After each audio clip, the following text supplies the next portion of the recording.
कहा, कांग्रेस और समाजवादी पार्टी की सरकार में विस्फोट हो जाया करता था। जनता जब सवाल करती थी तो सपा कांग्रेस के लोग कहते थे कि ये घटनाएं सीमा पार से हो रही हैं। लोकसभा चुनाव के मद्देनजर बहराइच के नानपारा में चुनावी जनसभा को संबोधित करने पहुंचे उत्तर प्रदेश के मुख्यमंत्री योगी आदित्यनाथ ने इंडिया गठबंधन पर जमकर निशाना साधा।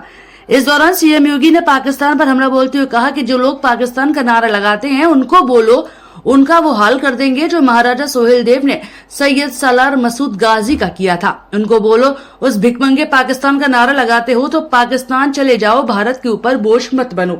मुख्यमंत्री योगी आदित्यनाथ ने जुबानी हमला करते हुए कांग्रेस और समाजवादी पार्टी की सरकार में विस्फोट हो जाया करता था। जनता जब सवाल करती थी तो सपा कांग्रेस के लोग कहते थे कि ये घटनाएं सीमा पार से हो रही हैं, और आज जब आतंकवाद की बात आती है तो पाकिस्तान सफाई देता है कि हमने कुछ नहीं किया। भारत अपनी तरफ से किसी को छेड़ता नहीं है, लेकिन अगर भारत को कोई छेड़ता है तो भारत उसे छोड़ता भी नहीं है।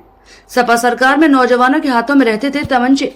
योगी आदित्यनाथ ने सपा परिवार करते हुए कहा कि समाजवादी पार्टी की सरकार में नौजवानों के हाथों में तमंचे हुआ करते थे। उनकी सरकारों में गुंडे और माफिया जगह जगह बम विस्फोट करते थे, लेकिन बीजेपी की सरकार में माफिया और गुंडे जानते हैं कि ऐसा करने पर उनकी अंतिम यात्रा निकलेगी। बहराइच लोकसभा सीट पर चौथे चरण में 13 मई को मतदान।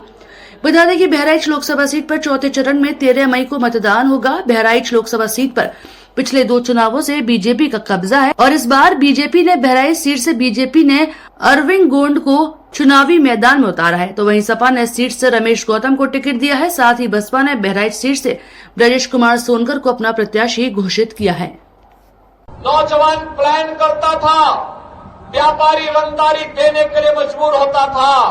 बेटी और व्यापारी दोनों सुरक्षित नहीं थे। बहनों और भाइयों, 2014 के बाद का भारत आज आप देख रहे होंगे, 80 करोड़ लोगों को फ्री में राशन मिल रहा है ना, मिल रहा है ना। अब मैं यही से बोल रहा हूं, याद करिए, भारत 80 करोड़ लोगों को फ्री में राशन दे रहा है और पाकिस्तान की कुल आबादी 23 से 24 करोड़ है। पाकिस्तान में लोग भूखों मर रहे हैं।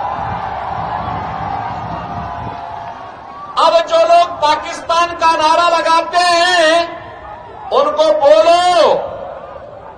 बोलो वही हाल कर देंगे जो हाल महाराज सोहेल देव ने सालार मसूद का किया था। उनको बोलो कि उस भिखमंगे पाकिस्तान का नारा लगाते हो तो जाओ वहां जाके भूखों मरो, भारत के ऊपर बोझ मत बनो। 80 करोड़ लोग फ्री में राशन, 60 करोड़ लोग 5 लाख रुपए का आयुष्मान कार्ड का लाभ, 50 करोड़ लोगों को जनधन अकाउंट, और अगर कोई बीमार पड़ता है, हमारा कोई सांसद, कोई विधायक, कोई पूर्व विधायक, पूर्व सांसद, कोई पदाधिकारी या पीड़ित भी स्वयं मुझे पत्र लिख देता है तो मैं उसके जनधन अकाउंट में पैसा भेज के कहता हूं जाओ उपचार करो, निश्चिंत होकर उपचार कराओ, सरकार सारा खर्चा उठाएगी। बहनों और भाइयों, 12 करोड़ किसान सम्मान निधि का लाभ प्राप्त कर रहा है। 12 करोड़ गरीबों के घर में शौचालय बन गए हैं। 10 करोड़ गरीबों को उज्ज्वला योजना का रसोई गैस का सिलेंडर प्राप्त हो गया है। 4 करोड़ गरीबों के घर बन गए हैं। और बहनों और भाइयों, 2.5 करोड़ गरीबों के घर में बिजली पहुंच गई है। मोदी जी ने आश्वासन दिया है, अभी जितने भी गरीब के घर में रसोई गैस नहीं पहुंची है उसको रसोई गैस देंगे।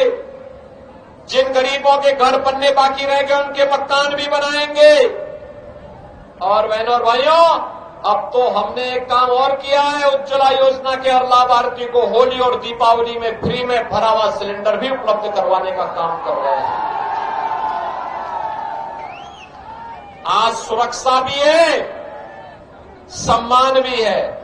देखो, कांग्रेस और समाजवादी पार्टी की सरकार थी ना, तब विस्फोट हो जाया करते थे, कहीं भी आतंकी विस्फोट होते थे, कहीं पे भी विस्फोट हो जाता था। और जब जनता जनार्दन से आवाज उठती थी, भाजपा आवाज उठाती थी कि वे आतंकवाद का मुकाबला करो, तो कांग्रेस के लोग और सपा के लोग क्या कहते थे? कहते थे तो आज सीमा पार का है। और आज आतंकवाद का समाप्त तो हुआ ही है। अगर कहीं जोर से पटाखा फट जाए ना, तो बहनों और भाइयों, पाकिस्तान सबसे पहले सफाई देता है, कहता है कि ये मेरा हाथ नहीं है, क्योंकि पाकिस्तान को मालूम है नया भारत है।